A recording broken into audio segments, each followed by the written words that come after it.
Welcome to Live United. Live United is about all the good things going on in the Monadnock region that are making a difference in the lives of people. Today, I'm very excited to have me joined by Josh Meehan. Josh is with Keene Housing, and he's going to share a little bit about the good work of Keene Housing, and actually the great work of Keene Housing. So welcome, Josh. Thanks for having me. So Josh, tell us a little bit about Keene Housing. You've gone through a name change. There's a lot happening at Keene Housing. Yeah, well, we are the housing authority of Keene, but we do have a jurisdiction that runs larger than just the city of Keene. We were created in 1965 by an act of city council, which was in response to an act by the state legislation, which was a reaction to federal legislation.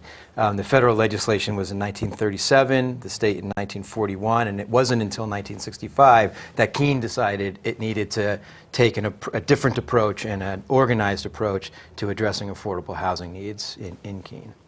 So it started quite a while ago then, and what kind of transformation has it gone through in the last few years? Because I imagine need changes over time. Need changes, and also there are new programs that sort of pop up from, all of our funding is federal. And the federal government, since 1937, has followed a couple different routes to try and address the growing need for affordable housing in the United States of America. So Keene Housing has changed over the years sort of in response to opportunities that have risen. For example, we no longer have any public housing in Keene. Several years ago, in '07, my predecessor actually got rid of all of our public housing and converted it to something else. So we didn't have a net loss of affordable units available to people, but the financing and the flexibility that our portfolio has now, as opposed to what it had when it was public housing, is terrific and far superior to what you see in most communities. So we don't have public housing. We do not. Here in the Monadnock region. Right. But you said that the same amount of housing was created out there. So how many housing units are provided? How many affordable housing units? Well, we serve almost 1,000 people. So, and we're sort of we're a non-traditional housing authority in lots of ways, and one of the ways that we're non-traditional is that we also manage for other nonprofits their properties too. So we manage hundreds of units in the region, but then in addition to that, we have a voucher program, the Housing Choice Voucher Program, also called Section 8, that we administer as well as two other sort of smaller programs. So when you put all that stuff together, we're serving nearly 1,000 people here, which is about 5% of the population. Wow. So let's break it down a little bit. You mentioned Section 8 housing. Mm-hmm. So who's that serving? Section 8 primarily, the Housing Choice Voucher Program, primarily serves people that are at or below 30% of area median income. So these are folks that would be referred to as extremely low income folks. So these are people, for example, of all the people that we serve, the average annual income is around $14,000 a year. So these are extremely low-income folks. The majority of the folks that we serve are elderly or disabled. We do serve several hundred families, sort of young families as well. But the majority of people that we serve are elders and or people with disabilities. Now, you mentioned you have other types of housing as well. So what would be the other types of housing people could access? Well, so the voucher program traditionally is a mobile program where I get a voucher and then I can take it out in the community and rent an apartment. In addition to that, we own 200 plus units that used to be public housing, that were the public housing, which we own through an affiliate nonprofit, which are still affordable. All of those units are affordable. And then we, like I was mentioning earlier, we manage for other providers of affordable housing, people who own, nonprofits who own the properties, we manage them. So most of our stock that we manage or own is what you would refer to as multifamily. So these are not a single house, not a single condo, although we do have some examples of that. It's more typically a building that has, between 10 and 15 or 20 units in it. Now, you mentioned that you serve a lot of elderly or disabled. What percentage of your population would you estimate is? Well, it's over 50% of our population. the vast majority of people that we serve are elderly or disabled, although we do have about 25% of the people that we serve are between the ages of 18 and 62 and not disabled. So it's really 75% are something else. So they could be disabled, young disabled, they could be elderly disabled. When you start to parse the data, there's so much overlap that it starts to get a little... Right. And we know that here in the Monadnock region, we have a high rate of poverty among the elderly population. We also know that the 18 to 25-year-old population is really struggling to get on their feet. You know, they're incurring a lot of debt trying to seek education and things. You did mention, if somebody wanted to access those kind of services, how would they go about doing that? They would come down to our office on Court Street, 831 Court Street. And you can fill out an initial application, basically, which gets you on the waiting list, and then you work your way up the waiting list until you get to the top. I can tell you that the longest wait is for an elder or a person with disability waiting for a one-bedroom apartment. Right now, it's about a 3-year wait. Wow. Families, it's a little bit less, but it's still, for a region that's relatively small as ours, that's a pretty long wait in our view, and we're always trying to think of ways to address the wait list differently so that we can serve more people. So do we have a wait list because we don't have enough affordable housing available? Yeah, no, that's exactly right. There aren't enough units. The demand grows. This is not unique to our region. You know, I came here from the Houston Housing Authority in Houston, Texas, and there we opened the waiting list. We had been closed for Section 8 for about 6 years. And we opened it for 1 week, and we got 80,000 applications in 1 week. Wow, wow. So how many applications would you estimate that you receive? Well, we always have our list open, so we've got hundreds of families on our waiting list at all times. So anybody can come through the door and fill out an application at any time, whereas at many other housing authorities around the country, their lists are actually closed because they've grown so long that by the time you get to the top of the list, the person may no longer live in your city, they may have passed away, they may, you know, so it's not even worth it. So especially in large metropolitan areas, the waiting lists are almost all closed. So what typically happens to a family or an individual who may be on that waiting list and, you know, they're waiting for 3 years? It's a great question, and it's something that housing authorities certainly don't have the capacity to track. But we have conversations about it with applicants and with people we house and with our colleagues in other places. And what you generally are going to find is people overhoused. So we have people sort of cramming themselves into a house with family members where you have generations of folks living in a circumstance that they ordinarily would not choose to. And for the younger folks, there's a lot of what we call couch surfing. So I'm going to stay with my buddy for a while, and then until he or she gets tired of me, I'm going to stay there. And then when he or she is tired of me, I'm going to go to my next buddies and kind of couch surf. And that's really tough also because it's easy for us to lose track of you. Because when you apply, you give us an address, and when you reach near the top, we're going to send you a packet that says, hey, it's time, you've made it. And then if that gets returned to us because you're no longer there, then you're bumped down the list. So it's problematic, not just for the people whose lives are affected in that way, but also just trying to offer them housing when the time comes can get complicated because of that. So it sounds like a real challenge in terms of trying to manage this whole population of people in need. And we know some of that criteria is around their income eligibility. Is there other criteria that makes them eligible for the housing? There are, and this gets complicated really fast. But so in the voucher program, where Keene Housing is not the landlord, and we're not representing a landlord, we're not managing a property. In that case, our concern is there's some statutory requirements, and generally you have to be income eligible. In other words, you can't make too much money to participate. You can't be on a lifetime sex offender ban. Then we can't go near that. And then we're going to look back the last 5 years at your criminal activity. And if there's a record within the last 5 years, arrests for drug distribution or anything violent, typically, you'll be denied.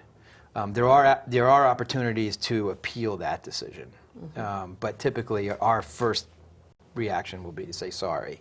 Now, if it's something that we own or manage, then we're also going to be looking at your credit history and your landlord history, in addition to those other things. Because in those cases, we're actually going to be your landlord, so we care about how did you do at your last place you rented? How is your credit? Are you able to pay your bills? Things like that affect an owner, because in that case, we are the owner too. So do you work with folks trying to actually move them out of the housing at all? We do, in a pretty unique way. The housing authority here, Keene Housing, participates in this sort of national experiment called the Moving to Work Deregulation Demonstration. There are 3,500 housing authorities in America. 39 of us participate in this program, and we're one of them. And we actually are in the first cohort that came in 1999. And what that means for us is that ordinarily when you work at a housing authority, you have 2 volumes of the Code of Federal Regulations that you must abide by at all times. And I usually do this really dramatic visual. I bring them. I should have thought of this. There are 2 volumes that are each about 800 pages. And in an ordinary housing authority, no matter how obvious an improvement is that you would like to make, any innovation you'd like to pursue, if they're not in those 2 volumes, you can't do them. You have to ask permission. And what you do is you send a waiver request to this place called the SAC, the Special Activity Center, which I always imagine is sort of like an underground bunker someplace in the Rockies or something. And you send your request off to the SAC, and some time will pass, and then you'll get a letter back that says, sorry, does not compute, carry on. And in the ordinary housing world, that's kind of your reality. And what makes us so special is that, and this is where it would be a dramatic graphic, where I take the 2 things and I throw them and I say, they don't apply to us anymore, these 2 books. And we have broad regulatory waivers to just try out new things. So one of the things, and I am getting back to your initial question, one of the things that we do here that's really, really different is that population of 18 to 62-year-olds I mentioned, which are only 24% of the people we serve. They have no choice but to participate in what's called the Resident Self-Reliance Program. And what that means is when you come in, when you first get housing with us, this only applies to our voucher program. We have some other properties where this does not apply, but the majority of the folks that we serve it does. Well, the majority of that group. So you're compelled to participate in resident self-reliance. And what we do with resident self-reliance is we do an assessment when you come in and try and figure out what are why are you here? Why are you extremely low income? And of course, this is a really loaded thing because it's family, it's psychology, it's sociology, it's economics, it's all of these things. So we do an assessment and try and figure out what are the barriers that you're looking at in the next decade that are preventing you from getting to the point where you won't need our help anymore. And then we set up a three-year goals in these sort of 3-year increments. Well, by year 3, where do you need to be? How do we help get you there? And that's very different than the average housing. The average housing authority, it's 30% of whatever your income is. That's what you pay. We cover the difference up to a cap. Good luck with life. And we're trying to be very different. And we use our Moving to Work Deregulation Authority to do that. And the other piece that's important is, so you're coming in, you're participating in this program. Underneath that, the way that we determine what your rent is on a predetermined scale. It ratchets up over time regardless of what you do.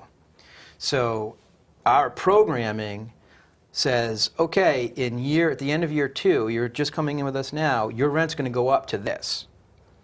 What do we need to help you with so that when that day happens, you don't fall off a cliff and fail, but you succeed and you're able to pay that rent and have more left over in your pocket than you did when you came in today.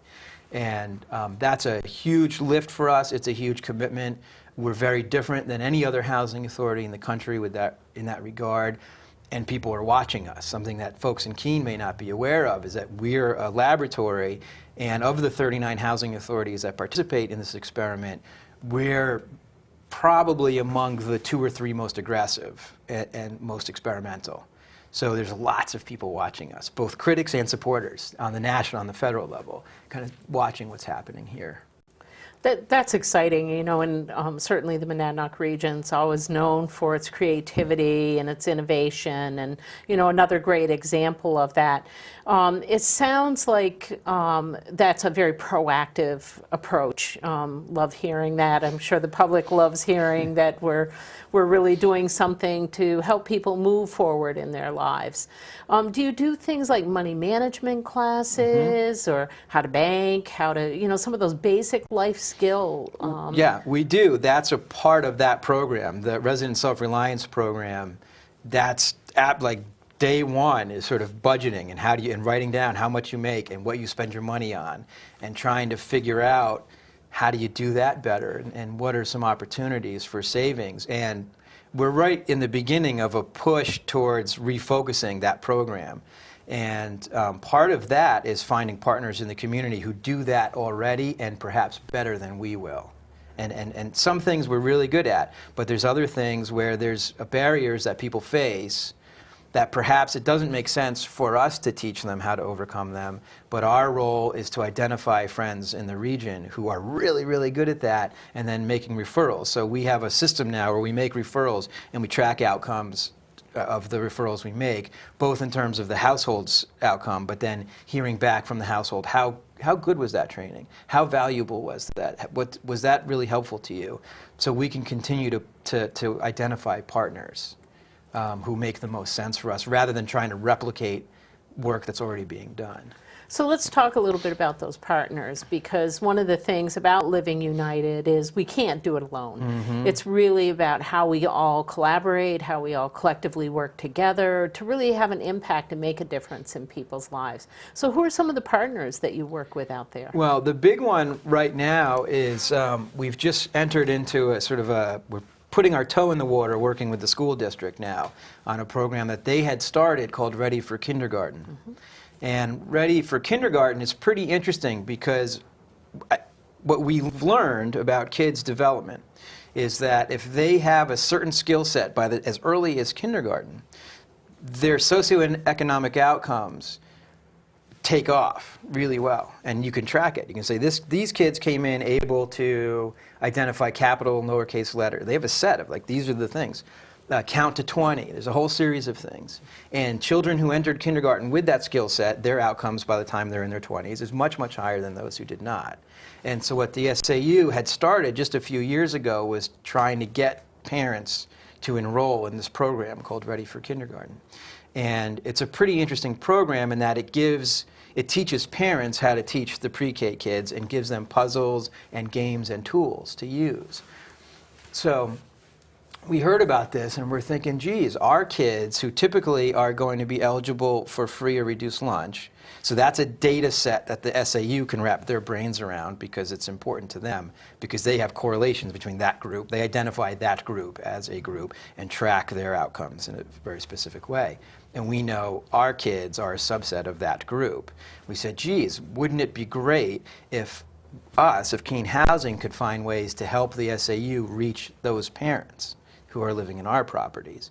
So we started this new partnership where basically we're incenting the parents to participate in Ready for Kinder, because we know that the kids are going to do better if the parents will engage them in that way. So the SAU has been a big partner for us. And then the community college, we have referrals out there. We really are having referrals all over the place, and we're developing new ones all the time. But I would say the thing we're really excited about right now is this partnership with the SAU. And we're actually incenting, because of our deregulation status, we're giving gift certificates to parents to enroll, and then larger ones if they make it with their kids all the way through to the end of the program. And we're experimenting with some more of that this year for parents in the RSR program. And in fact, those 3-year goals that I mentioned, through that 3-year period, there's a bunch of benchmarks that you want to hit. And we're the only housing authority in the country, I think, I haven't found anybody else that's doing this, who, when you hit one of those goals, we're actually going to give you a rent credit. Or if you need some help to, for example, buy books to get your associate's degree, we're going to give you what's called a development grant. So we're going to help you so that you can overcome those barriers. And it's either going to be help buying things to get you to school or whatever that, everybody's barrier is different, or rent credits when you accomplish one of your benchmarks. That's fabulous. And I hope the public has read the paper recently where there was an article about some of the work that's been going on in the region around that early education piece, and that really they have identified that if you work with young people from birth to 5, it can have a long-term life success, career success. It impacts everything, their academic ability, going into school. So, you know, some exciting things beginning to happen here in the region. Very familiar with Ready by Kindergarten, Ready by 21. Yep, You know, yep, there's yep. a lot of different programs. And it's nice to see that collaboration happening here in the region. I think that's something that's probably going to grow even more. I would hope so, because if we can have impact at that early stage in young people's lives and know that it's going to make a difference in terms of their success from cradle to career. Right, It's right. just so critical. And it's wonderful that Keene Housing is taking a really active role in that. And this is the very beginning for us. What we're going to be rolling out over the next 5 years probably is a wraparound program that starts at Ready for Kinder and then changes and morphs over time as kids grow older, but actually will ride with them from pre-K to graduating high school. So that, and sort of Ready for Kinder is that we want to get them. Let's get them now and get their parents. So we get buy-in from the parents. And by incentivizing their participation, we hope that's one way to get that buy-in. We can get their parents to say, oh, Keene Housing has these great programs that they're helping helping us partner with. There's no downside to this. Yeah, let's do it. And if we can get them at the pre-K level, then we think it'll be easier to sort of have them enroll in our programs as we develop them, so that we get to the point. What we're trying to do is sort of work ourselves out of a job in some ways, right? So that the kids that grow up living with us now are never going to need us as adults. And there's some good examples of how that's working well in some other communities. I was at the Cambridge Housing Authority in Cambridge, Mass. For a decade before I went to Houston. That's another moving to work agency. And we had a great program called the Workforce there that was from 8th grade to 12th grade, and was the same sort of notion of wrapping the kids with services and homework time and study time, but also college visits, and then tryout jobs. And so what we'd like to do is sort of steal the best from the workforce and plop that on. So we've got 8th grade to 12th grade, sort of, we have a model, and we've got this Ready for Kinder partnership going. So now we need to kind of fill in that middle space, and then I think we've got something that's really going to make a difference. And of course, because we participate in this deregulation program, we have to collect data on everything that we're doing to show outcomes. So not only, I hope, not only are we going to devise a program that makes it so that our children don't need our help, we're actually going to design something that's replicable elsewhere and scalable elsewhere. And I'm familiar with the Cambridge program, and the United Way in the Massachusetts area has been very involved in a Thrive by 5 initiative, the whole Boston, Cambridge area. And that's been a core component of that much larger piece that you're talking about. I think there's so much for us to learn from some of these other locations. I also know there's a movement afoot here in New Hampshire, through Spark, New Hampshire, to really mobilize people around working with this early generation of young people. I was actually going to ask you if, you know, the part of the goal and intent was to really sort of break that cycle of people continuing to live in, you know, the housing authority, the housing's situations that they're in. Do you have any stories of success that you want to share? Well, I know that there's a there's a letter that we actually just posted. We have a sort of a cork board in one of the hallways at the office, and whenever we periodically will get a letter. And there's a letter there now of somebody who was in RSR and sort of got the Resident Self-Reliance program and got themselves to a point where they no longer needed our help at all. And you know, they said, thanks very much, and I've made it, and I have a good job, and I'm making good money, and I'm moving out. And we do get those. We definitely do. We don't get as many as we'd like, probably, but we do. And what we're really focusing on is, again, will be the children, because I think that moving the dial on generational poverty gets harder and harder the older the person is at the time of intervention. and it's difficult to talk about in some ways. I'm certainly not suggesting that we abandon our efforts with the parents, but at the same time, the investment in the children, I think, is where we can have huge outcomes for pretty reasonable investment, actually. So that's what we're most excited for. But we certainly do have, of the working families, we certainly do have people make it. Now, that said, they're not suddenly sort of buying a giant house. It's still low income. You're still, you're making progress. It's kind of interesting. The length of stay nationally in the voucher program in Section 8 is only 7 years. There's a perception that once you get a voucher, it's a benefit for life, and that's it. And that's actually not what happens. But that said, it's not that somebody is suddenly rich. It's that they are sort of doing better, which is a great outcome. But we want to really try and push our kids to just sort of really take off. Yeah. It sounds like you stabilize the family a little bit. Yes. And that stabilization will be important if you're really going to be able to nurture those young people to be able to take off. So that's an exciting future direction. Other things that are happening, we know there's been a lot of federal cuts. There's, what's been some of the impact on you with all the change in the economy, change in government, you mentioned some of the regulations, but funding has certainly changed as well. Funding has certainly changed. It's an area, again, where the fact that we participate in this demonstration, we're somewhat protected from sequestration, is the best example. We're getting 96 cents on the dollar to pay for the program, and that's just to pay landlords, and 69 cents on the dollar to actually administer the voucher program. So those cuts hurt. But because we're a moving to work agency, we've made so many administrative reforms that our operating costs are much less than a typical housing authority. Because again, those 800 pages are expensive to run, right? So by setting those aside, we're able to find very obvious ways to save money that other housing authorities, if they had had the opportunity, would certainly be pursuing as well. That said, sequestration hit us, we felt it, and we're serving fewer people than we otherwise would without it. We're hopeful by January 17th, the budget is supposed to go to the president's desk to sign. We're hopeful that the impact on our programs that we've been experiencing for years will be mitigated at least partially. We'd be happy for, if everybody's begging for like 97%, 98%, it's sad, but that's kind of where we are as an industry. Stop the bleeding as best you can. There are housing authorities around the country who actually have been giving their voucher programs back because they can no longer afford to operate them at the prorations we've been experiencing.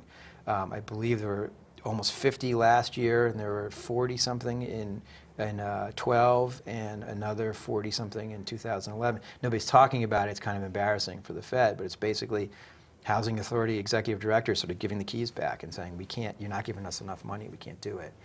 So we're certainly very concerned about that. Keene Housing is very active in, there's really 3 industry groups who are very active in the one that represents smaller agencies like ours most.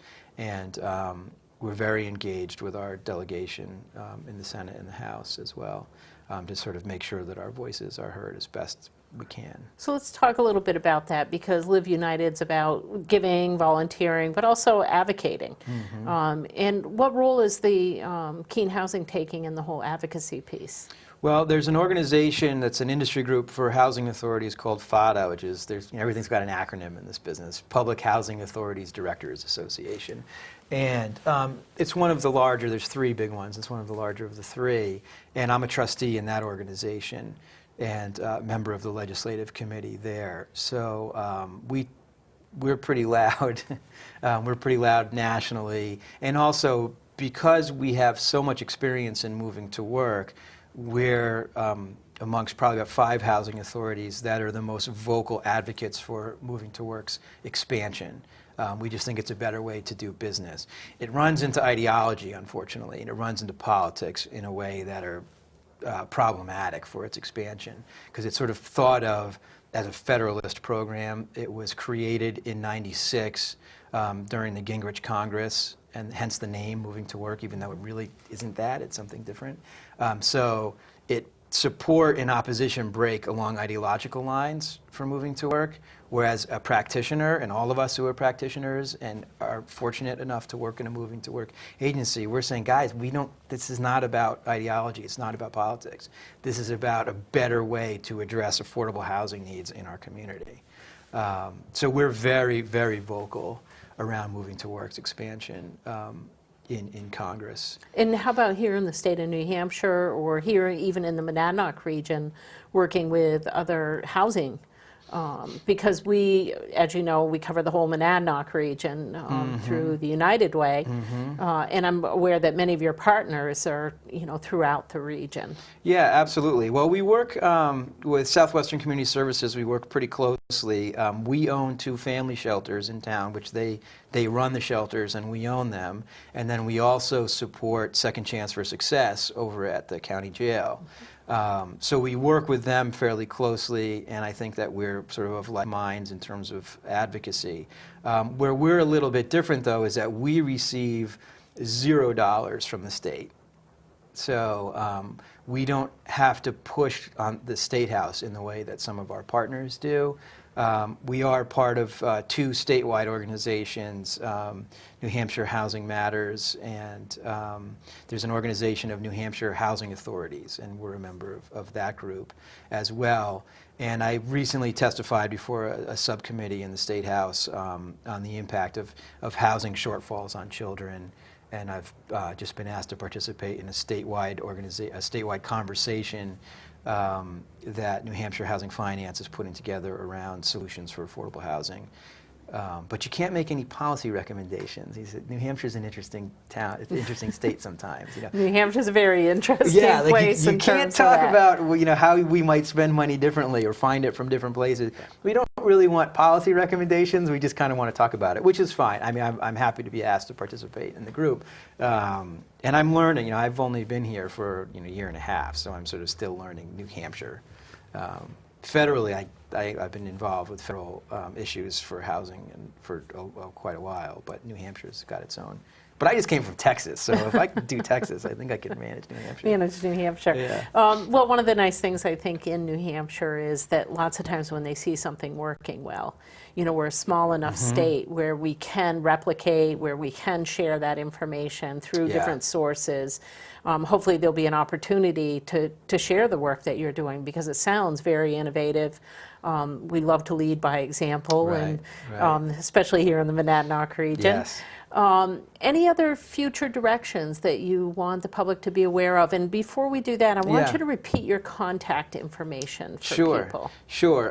We're at 352-6161. That's our phone number, and we're at 831 Court Street, right by the roundabout next to the 7-Eleven down there.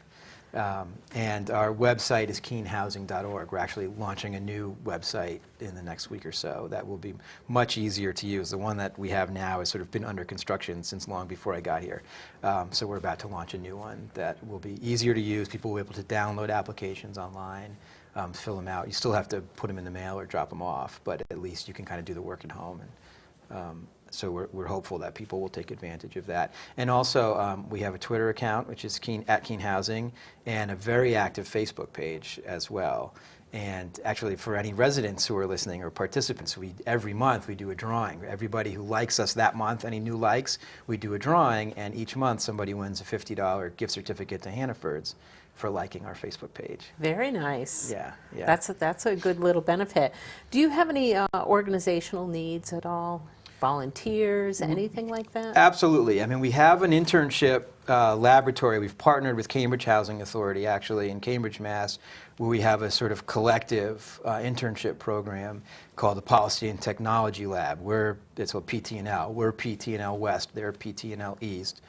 So we always have opportunities for an energy intern, a policy intern, and a public relations intern, communications, public relations. So we are always looking for those positions. We've gotten really good feedback and some really good interns from Keene State, but we're hoping to expand more broadly.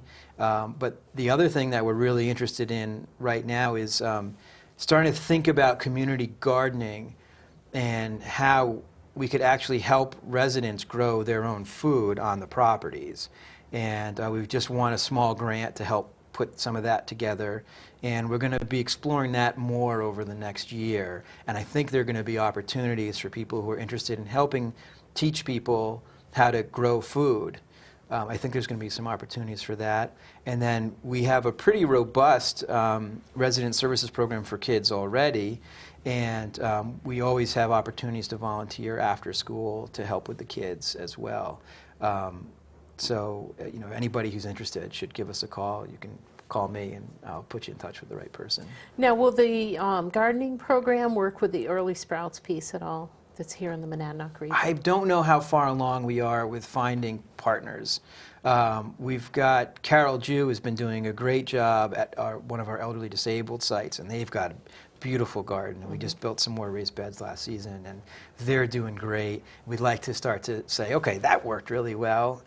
How do we do that with the family properties? Because engaging families where people are so busy, everybody's got 2, 3 jobs and little kids and really juggling, trying to engage those folks has been much more difficult than the elders and the disabled folks who are sort of more often are home and are looking for fun things to do.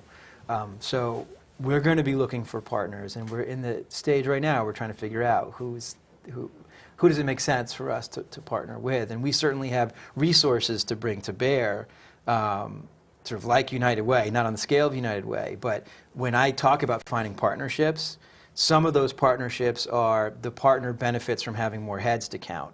Mm-hmm. But some of them may be the partner benefits from us bringing some resources to bear to help them. So I want to make sure that sort of potential partners are thinking about that when we're talking too, and perhaps they already are, I don't know, but that we're really serious about this notion of helping the children in particular and helping our younger residents succeed, and we're putting our money where our mouths are. And that's the resource that a lot of organizations are struggling with. They don't have the finances to be able to do the kind of work you're talking about. We've had a few of the early childhood centers here on the show, and they've talked about wanting to implement gardening programs. And we have a lot of CSAs, the community-supported agriculture here in the Monadnock region. They're fabulous to work with. I belong to Piccadilly Farm down in Winchester. I was Stonewall this year. And they're just, wonderful to work with. And I do think, we have a great opportunity there to maybe bring some of those forces together and make some good things happen. And I know Early Sprouts, a national model now that started here in Keene through Keene State Partnerships, and that works with the early childhood population and really teaching them how to utilize the food that they could grow in a garden. Right. So it sounds like that could be a perfect match there, maybe for the future. We're coming towards the end of the show. I want you to share your contact information again. Yep. And any other things that you feel like you want the public to know out there? Well, I guess I want the public to know that the need for affordable housing is growing. It's not shrinking. The number of people who are eligible for affordable housing are growing, not shrinking. And we need to think as a community, I think, as a nation, but here as a community, about how we address what is a growing need. And clearly we've got a growing need for elderly and disabled, but there's also a family thing there. And we need to work together. And I think part of the reason I came here was because of the region's reputation for collaboration amongst the nonprofits, and I'm finding that, in fact, to be the case. And I guess I really just would like everybody to think about what it means to not have a home and to not have a place that's secure and safe, and what it means for children. We know what the data is quite clear. When a kid doesn't have a place to live from day to day, that impacts their lives in very profound and destructive ways. So I guess I want us to think about that. Because there may be opportunities for us to expand our housing stock at some point in the future. And the more that people understand the need ahead of time, the less sort of fighting potentially there could be, and difficulty trying to understand, well, why are we doing this? The need is tremendous. And I guess for potential partners out there, one of the things that I've been spending the last year doing is trying to find out who's doing what, so I know who we should be reaching out to. So anybody who's listens to the show and says, geez, I'm really interested in early childhood development. I've got a great program. It does this. Please reach out to us and let us know, because we're looking for partners. And how would they contact you again? That would be 352-6161, and you can ask for me, and I'm at extension 301. Okay. Is there anyone else on your staff that they would want to connect with? Yeah, well, Denise Pratt would be the person to call about child programming, for resident services programming. Denise is a great person to contact, because she oversees both our voucher program and our resident services programming. And I hope in this year, actually, we're going to fund and create a new nonprofit that's dedicated to nothing but child development for kids living in our properties and served through our voucher program. So next time you have me on, I'll have a whole new set of contact information and be able to describe what we've accomplished to date since this conversation. That'll be very exciting to hear about, and I think we'll align right with a lot of the work that the other agencies, not just United Way funded agencies, but agencies throughout the Monadnock region, the schools, lots of partners out there. Yeah. It's a direction that we're all really trying to take, because we're recognizing that need for that early intervention and in a really proactive, preventative way, in a healthy way. We want a healthy future for all of our young people. I want to thank you, Josh, for joining us today. It was fabulous to have you. Thanks for having me. Lots of good things happening at Keene Housing. We hope to continue to see that happening. We hope you, as the Monadnock region, continue to hear about how people are living united, and perhaps take part in that by sharing your story about the good work that you may be doing. And you can contact us through the United Way, through our Facebook page, and share that story. We will pick a person each week to receive a t-shirt, a Live United t-shirt, in recognition of that good work. Again, I want to thank Josh. I want to thank you for joining us this evening, and remind you to give, volunteer, advocate, live united.